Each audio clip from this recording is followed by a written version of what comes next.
to say she is a وأيضا رغم كل الجهود والجدول المزحوم جدا جدا على حفاوة الاستقبال. Please.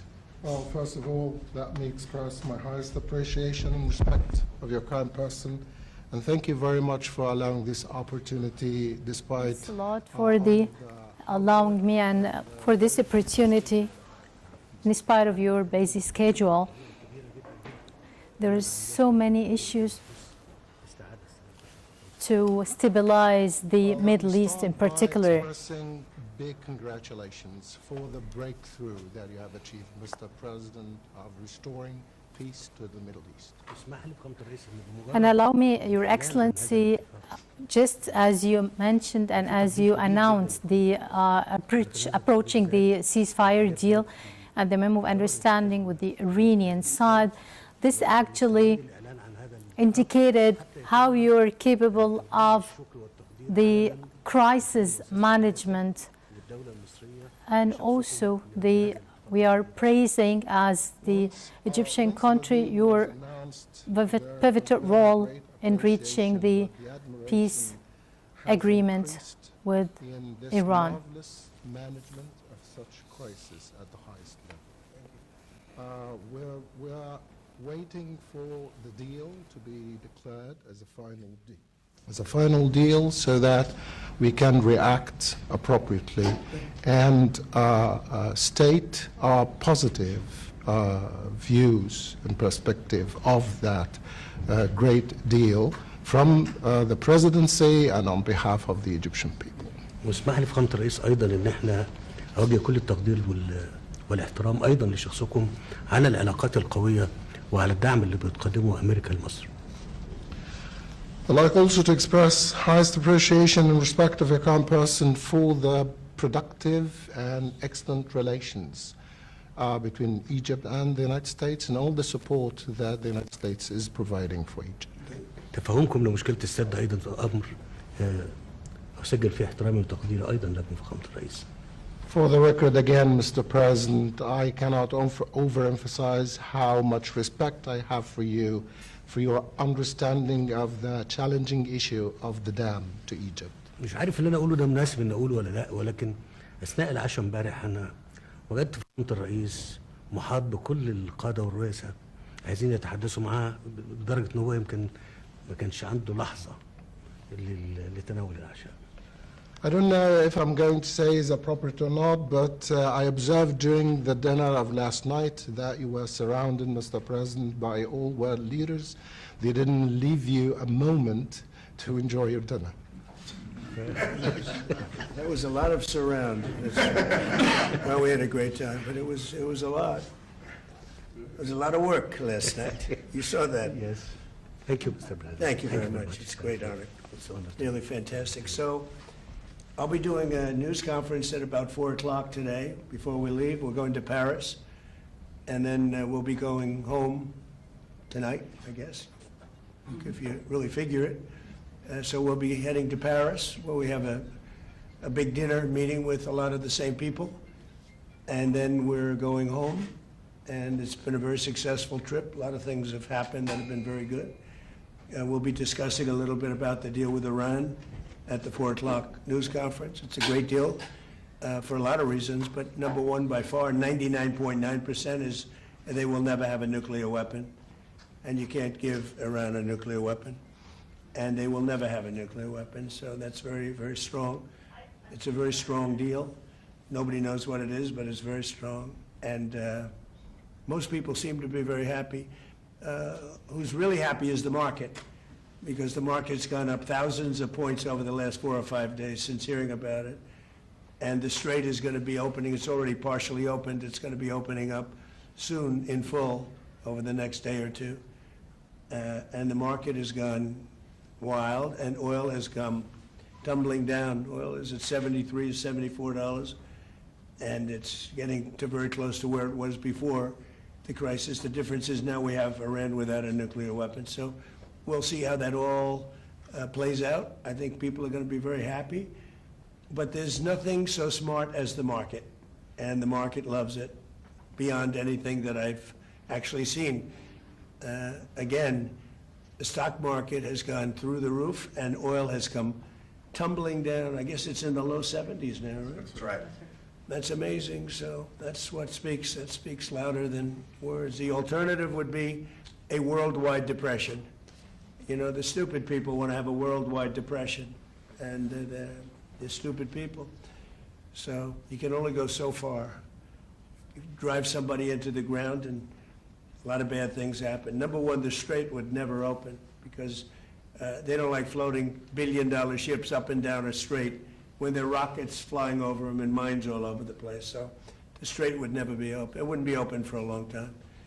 So we have a very hot stock market, and we have started to be a very low oil price, and that's going to have a huge impact on affordability caused by the Democrats. The Democrats have caused so many problems, you have no idea, but I'll never forget, I took over, and I'm in the office for one day, and I had my first news conference, and they said, affordability, sir, affordability, what are you doing about it? I said, I've just been here one day. They tell me about affordability. They're the ones that caused affordability. It's just another con job. They made up the word affordability, but we're bringing prices down a lot, and they're coming down fast. And with the settlement, so worthwhile, with the settlement where you're not going to have a nuclear weapon, and then we bring them down on top of that, and I think oil prices might get lower than where they were before the war. So I'm going to see you at 4 o'clock. And we'll discuss that a little bit, and we'll discuss other things. But we've had a great meeting. It's been a great summit. And France has done a fantastic job. President Macron has been he's really done a great job. It's been very well received. Everybody here has been, I don't know if they've been happy. Some are not doing so well, but some are doing very well.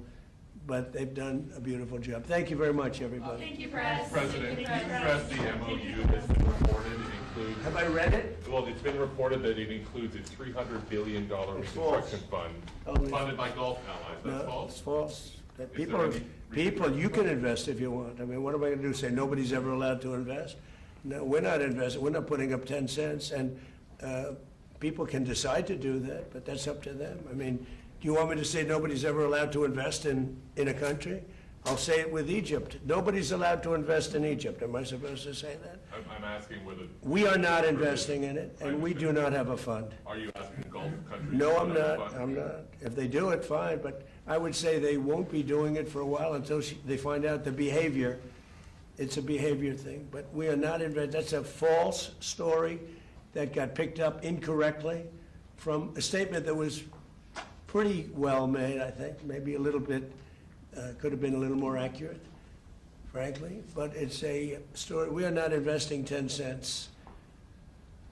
Don't forget, there's never been anybody that's been so tough on Iran. This should have been done by Clinton and Barack Hussein Obama. It should have been done by Biden. It should have been done by Bush. It could have been done by a lot of people. This has been going on for 47 years. They've ripped you off for 47 years, and I'm the only one that did anything about it. They never shot missiles at anybody. We wiped out their Navy. We wiped out their military. We wiped out their Air Force. They have no anti-aircraft. They have no radar. You know, the reason oil stayed low is because we were taking ships out every night that you didn't even know about. 2 days ago, 3 days ago, a month ago, we took out 22 ships. We averaged from 15 to 25 ships a night. Nobody knew that. Our Navy did a great job. Nobody knew what was happening. That's why oil didn't go to $300 a barrel. It went to $125, $115. Now it's at 72, 73. I heard it's lower than that now. I haven't seen it in the last couple of hours. No, we were very tough, and we took out a man named Soleimani. Remember that? You know, you think this would have happened if you were alive? The evil genius. He was an evil genius. People forget that. I took out Soleimani in my first term. Without that, you don't have the situation that we're in today where we dominated. We wiped out their military, and because we did that, and then we put up the blockade, which was totally effective. Not one ship got by, Steve. Is the text of the agreement now final, or are you still? No, it's not final. It's a memorandum of understanding, and if I don't like it, we'll go back to shooting at them, dropping bombs on their head. When do you expect the word? If I don't like it, if they don't behave, will go right back to dropping bombs right smack in the middle of their head, okay? Because they've misbehaved for 47 years. All right? Does it include But nobody could have made this deal. I mean, the JCPOA done by Obama, he handed him $1.7 billion in cash, gave him hundreds of millions of dollars, gave him billions and billions of dollars, but he gave him $1.7 billion in cash, green cash from banks, into a Boeing 757 and flew it into Iran. And they stood at the plane. I have pictures of it, like, oh my, look at this money he's giving us. He tried to bribe his way out. I didn't do that. Nobody mentions that. 1.7 billion and hundreds of millions of dollars. They tried to bribe their way out of it. And you know what the Iranians did? They laughed at Obama and they said he's a stupid son of a bitch. Okay, thank you very much, everybody.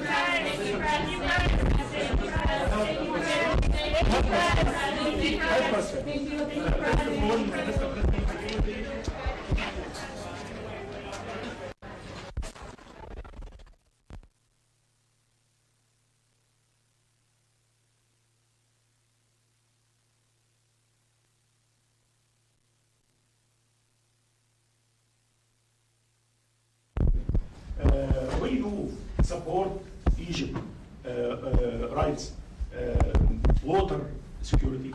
Well, that's what we're going to be talking about. You know, listen. How and when? Yeah, that's what we're talking about. Of course I support Egypt. He's a friend of mine. From day one, you know, I met him early in the campaign when Crooked Hillary and I were running against each other, right? And I was told that the president of Egypt is here. That was a big deal. It's still a big deal for me to be with the great president of Egypt, but not as big as it used to be before I ran. So he was in a hotel, and I met him, and we fell in love, deeply in love. And he didn't even want to see Hillary. He said, "You're going to win. I don't want to meet her." He said, "You're going to win." He didn't want to see her. Remember that? So we had a good relationship right from the beginning. No, we met. We didn't know each other before that. We had great chemistry, and I stayed twice as long as I was supposed to, took up her time. And then when it was her time, he didn't want to meet with her. But he did because he's a gentleman, but it lasted about 1 minute. Thank you, everybody. Thank you for having me, guys.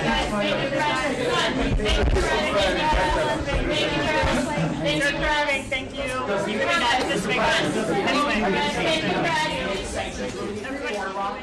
Does it contain a Thank you guys.